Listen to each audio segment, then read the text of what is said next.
አሜሪካዊ አምባሳደር ስለ ህዳሴ ግድብ ድርድር ያወጡት አስደንጋጭ መረጃ። የትራምፕ አካሄድ አደጋ አለው። አምባሳደሩ ሱዳን በኢትዮጵያውያን ተዋጊዎች ላይ የሞት ፍርድ ልታስተላልፍ ነው። ኢራን ነደደች፣ 30 ሺህ ሰዎች አለቁ ተባለ። አያቶላ ካሚኒ ያመኗቸው ጭካኔዎችና የአሜሪካ ጦር መርከቦች ላይ ያነጣጠሩት ሃይፐርሶኒክ ሚሳኤሎች። በኢትዮጵያና ግብጽ መካከል ዳግም የተፈጠረው ውጥረት ትራምፕ ጥንቃቄ ካላደረጉ አደጋ ሊያስከትል እንደሚችል አሜሪካው አምባሳደር ቲቦር ናሽ ገለጹ። አምባሳደሩ ስለ ህዳሴ ግድቡና ስለ ግብጽ ያልተሰሙና አስደንጋጭ ጉዳዮችንም ዳሰዋል። የዚህንና ሱዳን በኢትዮጵያውያን ተዋጊዎች ላይ ልትወስደው ስላሰበችው የሞት ፍርድና በኢራን ምድር ተፈጸሙ ስለተባሉ ጭካኔዎችና ስለተገለጹት አስደንጋጭ ቁጥሮች በአሁኑ የመረጃ ሰዓታችን የምናስደምጣችሁ ይሆናል። ሰላም ውድ የሁሉ ዴይሊ ቤተሰቦች እንደምን አላችሁ? ቻናሉን ሰብስክራይብ፣ ላይክ፣ ሼር ያደረጋችሁ እስከ መረጃዎቻችን ፍጻሜ አብራችሁን ቆዩ።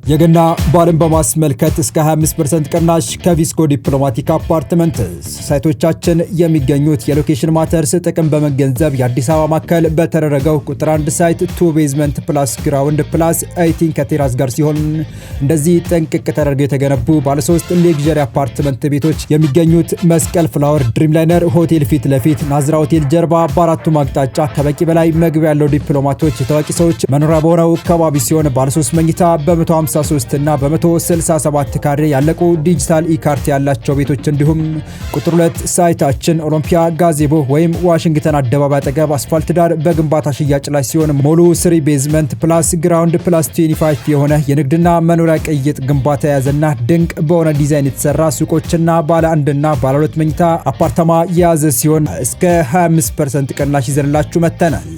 ለተጨማሪ መረጃ በ0912 03 5489 ይደውሉልን። ቪስኮ ሪል ስቴት የታማኝነት ምልክት። የቀድሞ በኢትዮጵያ የአሜሪካ አምባሳደር ቲቦር ናሽ የአሜሪካ ፖሊሲንና የአፍሪካ ቀንድ ጉዳዮችን በተመለከተ ከሪፖርተር ቃለ ምልልስ አድርገው ነበር።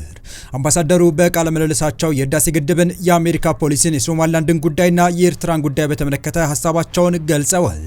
የቀድሞ አምባሳደር ቲቦር ናሽ የህዳሴውን ግድብ የውሃ አለቃቀቅ በተመለከተ የሚደረስ ስምምነት በቀጠናው አንዱን ዋነኛ አለመረጋጋት ምክንያት ያስወግዳል ብለዋል። አወዛጋቢው ሰው ዶናልድ ትራምፕ የኢትዮ ግብጽ የናይል ውሃ ውዝግብን ለአንዴና ለመጨረሻ ጊዜ እልባት መስጠት አለብኝ በማለት ጣልቃ ሊገቡ መሆናቸውን ተከትሎ በርካታ መረጃዎች እየወጡ ነው። ትራምፕ የጉዳዩን አሳሳቢነት ሲገልጹ እንደ ምክንያት የጠቀሱት የግብፅን የውሃ ድርሻ ማነስና በህዳሴ ግድቡ ምክንያት እየደረሰባት ያሉት በደል መሆኑ ከጅምሩ የሽምግልናቸውን ሚዛናዊነትና ፍትሐዊነት ጥያቄ ውስጥ እንዲገባ አድርጓል እየተባለ ባለበት ወቅት አሜሪካው አምባሳደር ሰውየው ማመን አይቻልም፣ የትራምፕ አካሄድም አደጋ አለው የሚል እንድምታ ያለው አስደንጋጭ መረጃ ማካፈላቸው በእንቅርት ላይ ጆሮ ደግፍ አስብሏል። ኢትዮጵያን ጨምሮ በተለያዩ የአፍሪካ ሀገራት በአምባሳደርነት ያገለገሉት ቲቦር ናሽ ትራምፕ በመጀመሪያ ዙር አስተዳደራቸው የታላቁ የኢትዮጵያ ህዳሴ ግድብ በተመለከተ ወደ ግብጽ አድልተው እንደነበረ ገልጸዋል። አምባሳደሩ ትራምፕ እንደ አዲስ ይዘው የመጡት ያደራድራለው ሀሳብ ከግብጽ ጎን ስለመቆማቸው ተጠይቀው ለኢትዮጵያውያን አሜሪካ በፍጹም ከግብጽና ከኢትዮጵያ እንድትመርጣ ትጠይቁ ብዬ ነበር፣ ምክንያቱም ግብጽ ለአሜሪካ የውጭ ጉዳይ ፖሊሲ ይበልጥ አስፈላጊ ነች። እውነታው ይሄ ነው። ብዙ ኢትዮጵያውያን በዚህ ነገር እንደማይደሰቱ አውቃለሁ። ለእነርሱ ኢትዮጵያ የዓለም ማዕከል ነች ሲሉ ተናግረዋል። አምባሳደሩ አሜሪካ በድርድሩ ገለልተኛ ካልሆነች ነገሩ እንደማይሳካ በመግለጽ አሜሪካ መጠንቀቅ አለባት። በባለፈው ድርድር ትራምፕ ድርድሩን እንዲመሩ የሾሙት የገንዘብ ሚኒስቴሩ ነው። ይህ ለኔ ተገቢ አይደለም፣ ፕሬዚዳንት ትራምፕ ተገማች አይደሉም በማለት በአሁኑ ድርድር ልምድ ያላቸው ዲፕሎማቶች በማካተት በስቴት ዲፓርትመንት እንደሚመራ ተስፋ እንደሚያደርጉ ገልጸዋል። ፕሬዚዳንት ትራምፕ ራሱን በድርድሩ አያሳትፍም። የአሜሪካ ፕሬዚዳንት ቀን በ10 ደቂቃ ክፍሎች የተከፋፈለ ነው። አብዛኛውን ጊዜውን የሚያጠፋው በሀገር ውስጥ ጉዳይ ነው፣ የተወሰነውን ነው ለውጭ ጉዳይ የሚያውለው ያሉት አምባሳደሩ ፕሬዚዳንት ትራምፕ የሁለቱን ሀገራት መሪዎች ከተስማሙ ዋይት ሀውስ ጋብዞ እጅ ከማጨባበጥ ፎቶ ከመነሳትና ዶክመንት ከማስፈረም የበለጠ ሚና አይኖራቸውም ብለዋል። የግብጽ ሶማሊያ መደገፍ ከኢትዮጵያ ጋር በተገናኘ ነው ያሉት አምባሳደሩ ሁለቱ ከስምምነት ከደረሱ ግብጽ ኢትዮጵያ ከሶማሊላንድ ጋር ስላላት ስምምነት ብዙም አይጨንቃትም ብለዋል። ኢትዮጵያ የብሪክስ አባል መሆኗ እንደ የተባበሩት አረብ ኤሚሬቶች፣ ቻይና፣ ህንድ፣ ሩሲያና ኢራን ካሉ ሀገራት ጋር በተለያዩ ዘርፎች ትብብር ማድረጓና ለሱዳን የፈጥኖ ድራሽ ኃይሉ ድጋፍ በማድረግ መወንጀሏ በአሜሪካ እንዴት ይታያል ተብለው የተጠየቁት ቲቦር ናዥ የአሜሪካ የውጭ ጉዳይ ፖሊሲ ሁሉም ሀገር ለራሱ ጥቅም እንደሚሰራ ይቀበላል። የእኛን ጥቅም ቀይ መስመር እስካላለፈ ድረስ ደስተኛ ላንሆን እንችላለን፣ ግን እንቀበለዋለን በማለት ለምሳሌ ኢትዮጵያ ጥቅማችንን የሚነካ ከኢራን ጋር የደህንነት መረጃ ልውውጥ ከተስማማችና አሜሪካ ከተበሳጨች ግንኙነታችንን ሌላ ቦታ እናደርሰዋለን ልትል ትችላለች ብለዋል።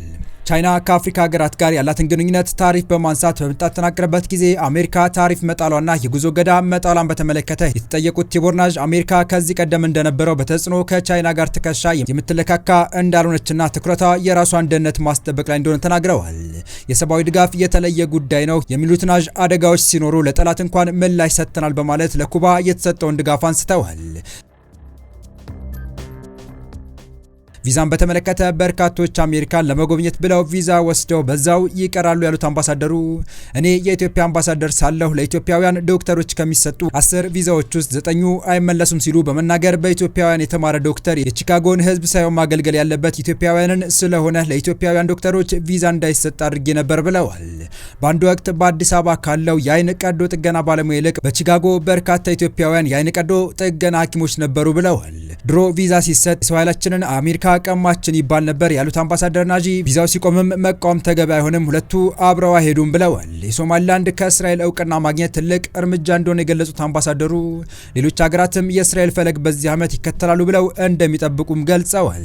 ከኤርትራ ፕሬዝዳንት ኢሳያስ አፈወርቂ ለዘብተኛ የሆነ ያልተለመደ ከአሜሪካ ጋር በተያያዘ የሚሰጡትን አስተያየት አምባሳደሩ ሁሌም እንዲህ ነው፣ አውርተን ግንኙነታችንን ለማሻሻል እንደምንችል ተወያይተን ተሳስቀን ነው የምንለያየው በማለት ጠቅላይ ሚኒስትር መለስ ዜናዊ በአንድ ወቅት ኢሳያስ በጠዋት እስኪነሳና ራሱ እስኪወስን ድረስ ምን እንደሚያደርግ አያውቅም ብሎኛል ሲሉ በዋሽንግተንና አስመራ መካከል ያለው ግንኙነት እንደሚሻሻል ተስፋ እንደሌላቸው ገልጸዋል።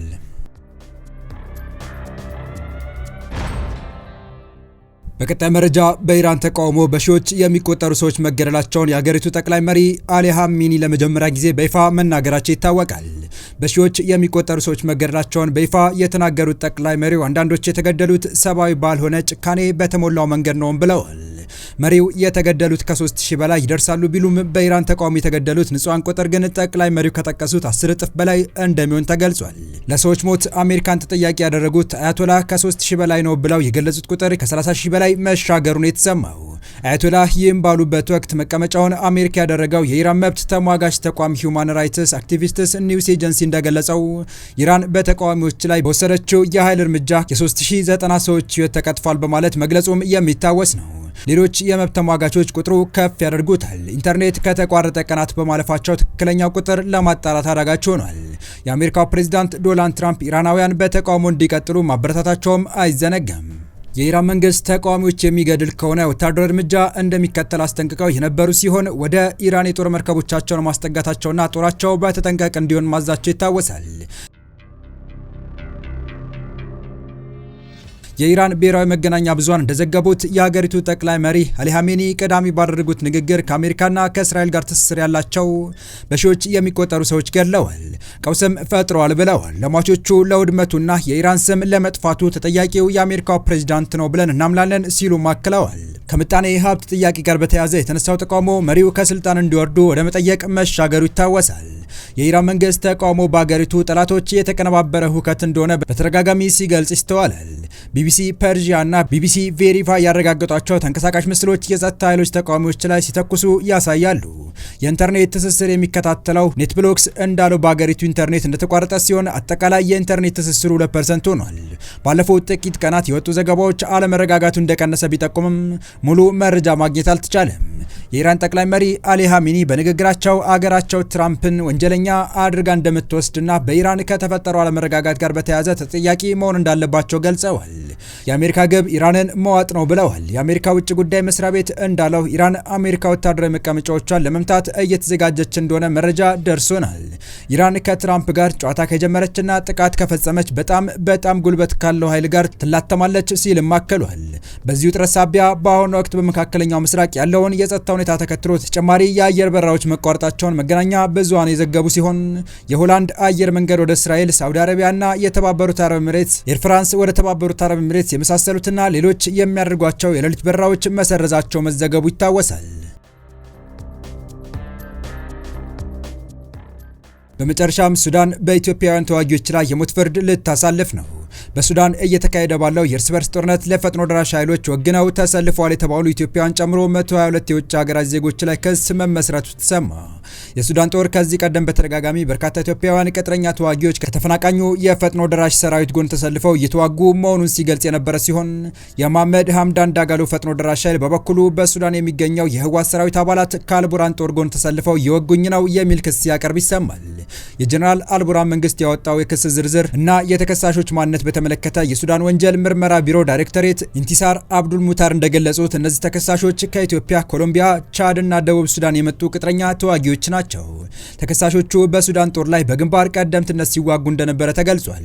ዳይሬክተሯ አጽንኦት ሰጥተው እንደተናገሩት ተከሳሾቹ የተመሰረተባቸው ክስ የግድያ ወንጀል በመሆኑ ጥፋተኝነታቸው ሲረጋገጥ የሚጠብቃቸው ቅጣት በእርግጠኝነት የሞት ፍርድ እንደሆነም አስታውቀዋል። ከዚህ በተጨማሪም ሚኒስትሯ ከጦርነት ጋር የተያዙ ሌሎች አስደንጋጭ መረጃዎችን ይፋ ያደረጉ ሲሆን በዚህ መሰረት ጦርነቱ ከተጀመረ ወዲህ በሱዳን 188405 የሚጠጉ የተለያዩ የወንጀል ክሶች መመስረታቸውንና በግዳጅ ተሰልፈው ሲዋጉ የተገኙ 135 ህጻናት ተለይተው ለቤተሰቦቻቸው መመለሳቸው ተገልጿል። ይህ ክስ በኢትዮጵያና በሱዳን መካከል ያለውን ግንኙነት ምን ያህል ሊያሻክረው እንደሚችል የብዙዎች ስጋት ሆኗል። በተለይም በሞት ፍርድ ዙሪያ የሚሰጡ ውሳኔዎች የዓለም አቀፍ ማህበረሰብ ትኩረት ይስባሉ ተብሎ ይጠበቃል። የተወደዳችሁ የቻናላችን ቤተሰቦች ለአሁኑ ለእናንተ ይመጥናሉ ብታደምጧቸው ታተርፉባችኋላችሁ ብለን የመረጥንላችሁ ዕለታዊ መረጃዎቻችን እስካሁን ያደመጣችኋቸው ነበሩ። በተመሳሳይ ሀገራዊና ቀጠናዊ ጉዳዮች እንዲሁም ዓለም አቀፋዊ የጂኦፖለቲካ ወታደራዊና አነጋጋሪ ክስተቶችን ዕለት በዕለት ተከታትለን በትኩስ ይዘን እንደምንቀርብ እያሳወቀን የቻናሉ ቤተሰብ ካልሆናችሁ ሰብስክራይብ፣ ቪዲዮን ላይክ እና ሼር በማድረግ ተደራሽነታችን ታሰፉ ዘንድ አክብሮታዊ ግብዣችን ነው። አበቃን። ሰናይ ጊዜን ተመኘን።